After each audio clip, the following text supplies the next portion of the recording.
CM Bhupesh Baghel ने दुर्ग में अपना नामांकन दाखिल कर दिया है।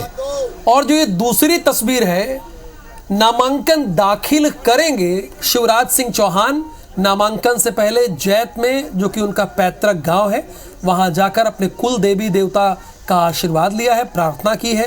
तत्पश्चात वो नर्मदा नदी के घाट पर गए, वहां पर उन्हें प्रणाम किया, आशीर्वाद लिया। और फिर जो स्थानीय लोग हैं, बुधनी के स्थानीय लोग हैं, माता बहनों और लोगों से वो बातचीत कर रहे हैं, वार्तालाप कर रहे हैं, एक बता रहे हैं कि मैं नामांकन करने जा रहा हूं। इस बार थोड़ा शिवराज सिंह चौहान का स्टाइल बहुत बदला हुआ है। वो डायरेक्ट सीधे जनता से संवाद कर रहे हैं। जैसा कि उन्होंने पूछा था कि क्या मैं चुनाव लड़ूं या ना लड़ूं, उन्होंने ये भी कहा था भैया चला जाएगा तो बहुत याद आएगा। और आज देखिए, नामांकन से पहले वो बाकायदा लोगों से पूछ रहे हैं, हाथ जोड़कर प्रणाम कर रहे हैं कि मैं नामांकन दाखिल करने जाऊं, पूछ रहे हैं। देखिए, सुनिएगा वो ये दूसरी तस्वीर जो सीहोर की आप देख रहे हैं।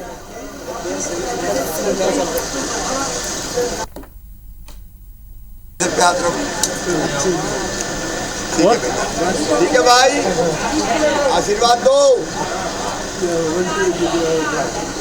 देखिए, आशीर्वाद मांग रहे हैं जो छत से। जाहिर सी बात है कि बहुत सारे लोग वहाँ पे खड़े हैं, कुछ ग्राउंड पे खड़े हैं, कुछ छत पे हैं, क्योंकि वहाँ से सीएम शिवराज सिंह चौहान गुजर रहे हैं। मैंने कहा ना कि ये उनका घर है, गृह जनपद है उनका।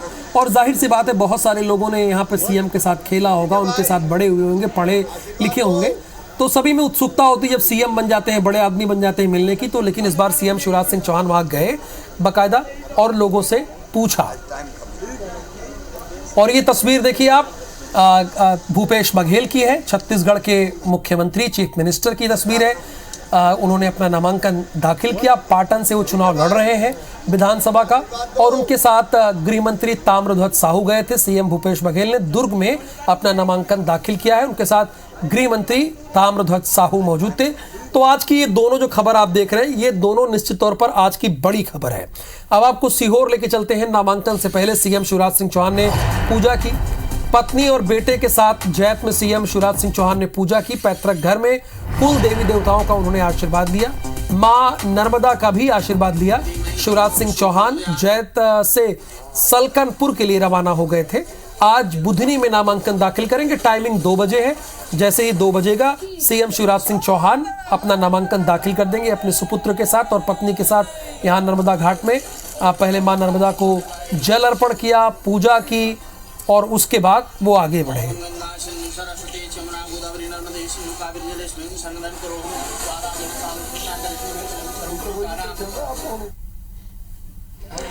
हमारी वो माँ है जिसकी गोद में बचपन से हम खेले हैं। अपनी ऐसी जन्मभूमि है जिसकी कृपा से ही आज जनता की सेवा कर पा रहे हैं। यहाँ प्रणाम करके देवी मैया, नर्मदा मैया, कुल देवता की पूजा करके और अपने ग्राम वासियों का आशीर्वाद लेके मैं आज नामांकन भरने जा रहा हूँ। अब विवेक पटैया इस वक्त हमारे साथ फोन लाइन पे हैं। विवेक, जहां बड़े प्रत्याशी आप बड़े हाई प्रोफाइल तरीके से अपना नामांकन दाखिल करते हैं, उसके उलट शिवराज सिंह चौहान ने अपने कुल देवी देवता से आशीर्वाद लिया, नर्मदा नदी गए, फिर लोगों से आशीर्वाद लेकर वो नामांकन दाखिल करने जा रहे हैं। अभी वो कहाँ है, कितने बजे तक नामांकन दाखिल करेंगे, क्या 2 बजे या उससे पहले? देखिए राहुल, मुख्यमंत्री शिवराज सिंह चौहान भोपाल से जैत पहुंचे थे। जैत में उन्होंने यहाँ पर अपने कुल देवता की पूजा अर्चना की, मां नर्मदा की पूजा अर्चना की और अपने गांव के लोगों का आशीर्वाद लिया। और यहाँ से वो अब सलकनपुर के लिए रवाना हो चुके हैं। सलकनपुर में मां बिजासन के दर्शन करेंगे और दर्शन करने के बाद वो बुधनी पहुंचेंगे। बुधनी में एक रोड शो होगा, छोटी सी सभा होगी और रोड शो के बाद नामांकन दाखिल करने के लिए 2 बजे बुधनी कलेक्ट्रेट पहुंचेंगे और अपना नामांकन दाखिल करेंगे। यानी 2 बजे कलेक्ट्रेट पहुंचकर अपना नामांकन दाखिल करेंगे। विवेक, जैसा कि आपने कई तस्वीरें दिखाए, मैंने भी कहा कि जहां बड़े प्रत्याशी या मुख्यमंत्री हैं, हाई प्रोफाइल तरीके से नामांकन दाखिल करते हैं, बड़े नेता केंद्र के आते हैं, उसके उलट सीएम शिवराज सिंह चौहान ने बहुत सादगी तरीके से और अपनों के बीच जाकर वो अपना नामांकन दाखिल करने जा रहे हैं। थोड़ा अलग दिख रहा है। देखिए, निश्चित तौर पर नामांकन के दौरान शक्ति प्रदर्शन होता है, लेकिन हम सुबह से जो देख रहे हैं वो शक्ति प्रदर्शन नहीं है। परिवार के लोगों के बीच और गांव के लोगों के बीच जिस तरह उन्होंने सुबह से जो है अपनी अभी तक की गतिविधियां की है, उसको देख के लगता है कि वो अपना नामांकन भी बिल्कुल एक सादे समारोह में सादे तरीके से दाखिल करेंगे। रोड शो के जरिए पब्लिक के साथ वहां पहुंचेंगे और उसके बाद जो है नामांकन दाखिल करने के लिए जो बुधनी का तहसील कार्यालय वहां पर पहुंचेंगे। तो एक सुबह से हम देख रहे हैं कि ऐसा कोई बड़ा हाई प्रोफाइल जो है शक्ति प्रदर्शन नहीं है। परिवार के लोगों के साथ ही जाएंगे, परिवार के लोगों के साथ अभी तक समय बिताया और अभी भी माँ विजासन के दर्शन करने के लिए सल्तनपुर पहुंचे हैं और वहां से वो बुधनी पहुंचेंगे कुछ ही देर बाद और बुधनी में सभी औपचारिकताएं पूरी करेंगे नामांकन फॉर्म। बिल्कुल विवेक, यानी अपने परिवार के लोगों को लेकर, पड़ोसियों को लेकर, स्थानीय लोगों को लेकर, जिले वालों के आशीर्वाद के बाद वो अपना नामांकन दाखिल करने जा रहे हैं। विवेक ने सही कहा कि आमतौर पर नामांकन ये दिखाता है कि आप अपनी शक्ति दिखाते हैं, आपकी कितनी पावर है, लेकिन उसके उलट शिवराज सिंह चौहान ने बहुत ही सादे तरीके से और अपनों के बीच जाकर नामांकन वो 2 बजे दाखिल करेंगे। अब आगे बढ़ते हैं, दुर्ग आपको लेके चलते हैं। सीएम भूपेश बघेल ने अपना नामांकन दाखिल कर दिया है, साथ में उनके चरणदास महंत भी मौजूद थे। पाटन विधानसभा से उन्होंने नामांकन दाखिल किया है। बहुत स्वाभाविक सी बात है, यहां से वो चुनाव लड़ेंगे तो यहीं से नामांकन वो दाखिल करेंगे। उनके साथ गृह मंत्री भी थे, ताम्रध्वज साहू भी थे, चरणदास महंत भी थे, ये सारे लोग मौजूद थे। यहाँ की लड़ाई बड़ी दिलचस्प है पूरे दुर्ग जिले की, और पाटन से तो मुख्यमंत्री स्वयं लड़ रहे हैं। देखिए, हम अलग अलग आपको दिखा रहे हैं कि दुर्ग की लड़ाई किसके किसके बीच है, वो भी तस्वीरें हम आपको दिखा रहे हैं। फिलहाल अभी सीएम भूपेश बघेल की चर्चा ज्यादा है, चूंकि उन्होंने नामांकन किया है, जस्ट अभी वो निकले हैं नामांकन करके। उनके साथ चरणदास महंत के साथ साथ ताम्रध्वज साहू भी थे। राजेश मिश्रा इस वक्त हमारे साथ लाइव जुड़े हैं। राजेश, वैसे तो आप देखिए नामांकन में ये प्रत्याशी दिखाते हैं कि उनकी कितनी शक्ति है, यानी शक्ति प्रदर्शन करते हैं, लेकिन इसके उलट चाहे मध्य प्रदेश की बात हमने की, वहां पे भी बहुत सादे तरीके से, अभी हालांकि उन्होंने किया नहीं नामांकन, लेकिन नामांकन दाखिल कर दिया यहाँ पर छत्तीसगढ़ के चीफ मिनिस्टर ने बहुत सादगी भरे अंदाज में। भूपेश बघेल यहाँ पर मौजूद हैं और उनके साथ अगर हम बात करें तो ताम्रध्वज साहू भी नामांकन दाखिल करने के लिए पहुंचे हैं, अरुण वोरा यहाँ पर पहुंचे हैं, देवेंद्र यादव यहाँ पर पहुंचे हुए। दुर्ग की जो सीटें हैं वो खासतौर से हाई प्रोफाइल। राजेश जी, अगर आवाज आ रही हो तो जो भी आपके पास जानकारी हो वो हमारे दर्शकों तक आप पहुंचाइए। सम्मान की लड़ाई के तौर पे हाँ सोमेश, हम अगर बात करें तो अभी हम खड़े हैं दुर्ग कलेक्ट्रेट के सामने और आप देख रहे हैं कि थोड़ी सी चहल पहल शुरू हो चुकी है। मुख्यमंत्री भूपेश बघेल ऐसा लगता है कि नामांकन जमा कर दिए हैं और कुछ देर बाद ही वो नामांकन जहां जमा करते हैं उस कक्ष से बाहर निकलेंगे।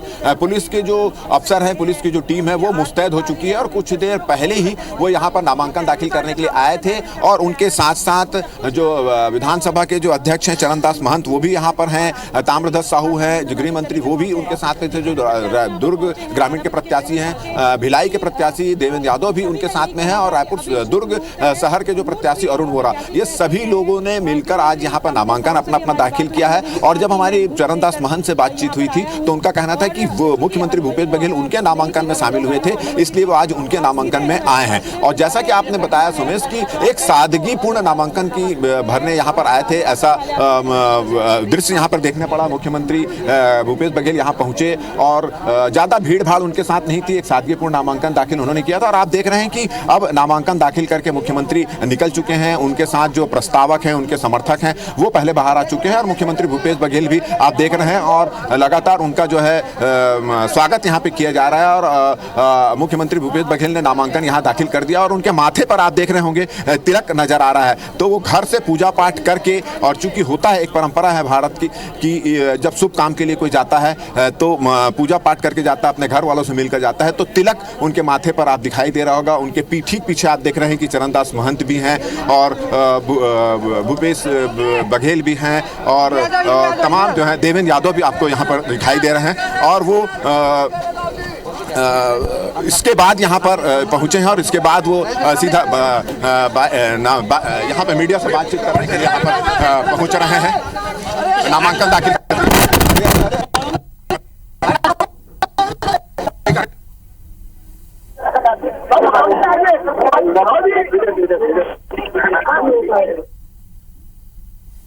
तो नामांकन दाखिल करने के बाद ये सबसे पहली तस्वीरें हैं जो आप IBC 24 पर देख रहे हैं। हमारे संवाददाता वहां पर मौजूद है, राजेश मिश्रा, जो लगातार सीएम से बातचीत करने की कोशिश कर रहे हैं। हालांकि भीड़ बहुत है, कुछ विधानसभा के अध्यक्ष और मेरे बड़े भाई डॉक्टर चरणदास महंत जी भी की उपस्थिति में नामांकन किया। साथ में बड़े भैया ताम्रध्वज साहू जी भी नामांकन में उपस्थित थे। और आज हमारे ताम्रध्वज भी भरा नामांकन, उसके बाद निर्मल कोसरे, मुकेश चंद्राकर, देवेंद्र यादव और मैं स्वयं नामांकन, और अरुण भाई, सब लोगों ने नामांकन भरा। और इसके तुरंत बाद अब हम लोग वहाँ प्रियंका जी के रैली में हम लोग निकल रहे हैं। आज आप घर भी गए थे, पूजा पाठ करके आए हैं। हाँ, तो सही बात है कि जब तक के अर्धांगिनी का शुभकामने जरूरी है, किसी जब आप मैदान में जा रहे हैं, है ना, तो लड़ने जा रहे हैं, तो युद्ध के मैदान में उतर रहे हैं, तो उसके शुभकामनाएं, उसके आरती बहुत जरूरी है। क्या लग रहा है, आपका जो किला है उसको भारतीय जनता पार्टी बोल रही है इस बार दुर्ग के किले को भेद देंगे, कितना? दुर्ग किला भेदना आसान नहीं है। एक आध दो बार गलती से वो लोग पिछले समय उस पिछले के पिछले में आ गए थे, लेकिन दुर्ग तो कांग्रेस का दुर्ग है और हमेशा यहाँ 77 में भी हम लोग अधिकांश सीट जीते थे, 80 में अधिकांश सीट जीते थे, तो ये कांग्रेस का हमेशा गढ़ रहा है। घोटालों का पूरा लगातार आरोप लग रहा है। उनके पास और क्या है, छत्तीसगढ़ को जनता को देने के लिए उनके पास कुछ नहीं। अभी तक वो लोग कोई एक भी वादा छत्तीसगढ़ की जनता से नहीं किए हैं।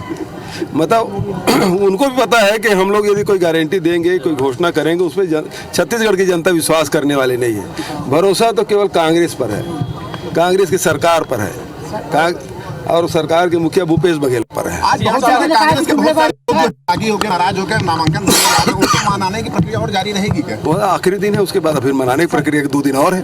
ठीक है, नड्डा जी को हिमाचल में हम लोगों ने धूल चटा दिया था, अब छत्तीसगढ़ में आए हैं तो वही होगा जो हिमाचल में हुआ। आप सादे सिंपल ढंग से नामांकन भरने आए, उधर पूरे केंद्रीय नेता आ रहे हैं, मंत्री आ रहे हैं, ये सब आ रहे हैं। मेरे लिए मेरे 2 बड़े भाई हैं आशीर्वाद देने के लिए, और उसके साथ मेरे युवा साथी सब साथ में हैं।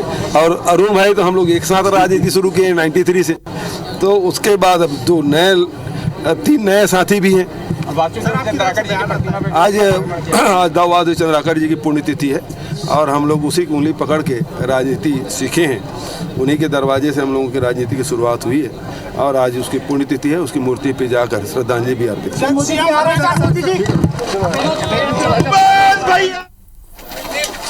तो यहाँ पर हमारे संवाददाता राजेश मिश्रा ने एक साथ कई सवाल किए, उन्होंने 4 सवाल किए और उन सवालों का बहुत ही अच्छे तरीके से सीएम भूपेश बघेल ने जवाब दिया। उन्होंने ये कहा कि हाँ, मैं सादगी तरीके से जरूर आया हूं, मैं अपने 2 बड़े भाइयों के साथ आया हूं, युवा साथियों के साथ आया हूं और अरुण भाई के साथ आया हूं, जिनके साथ मैंने 1993 से राजनीति की शुरुआत की थी। मेरे लिए यही सब कुछ है, यही पूंजी है। उन्होंने ये बताया कि इसके साथ ही ये सवाल किया गया कि आप आज पूजा पाठ करके आए। उन्होंने कहा हाँ बिल्कुल, कहीं युद्ध करने जाया जाता है, लड़ने जाया जाता है तो उसके पहले पूजा पाठ की जाती है। एक सवाल हमारे संवाददाता राजेश मिश्रा ने और पूछा कि दुर्ग किले के बारे में। उन्होंने कहा कि दुर्ग किला कभी बीजेपी का रहा ही नहीं है, एक आध 2 बार वो जीत गए पिछले चुनाव में, बाकी 77 से लेकर 83 तक आप उठा के देख लीजिए, दुर्ग जो है वो कांग्रेस का ही किला रहा है। ऐसा उन्होंने हमारे संवाददाता से और मीडिया के सामने ये बात कही है।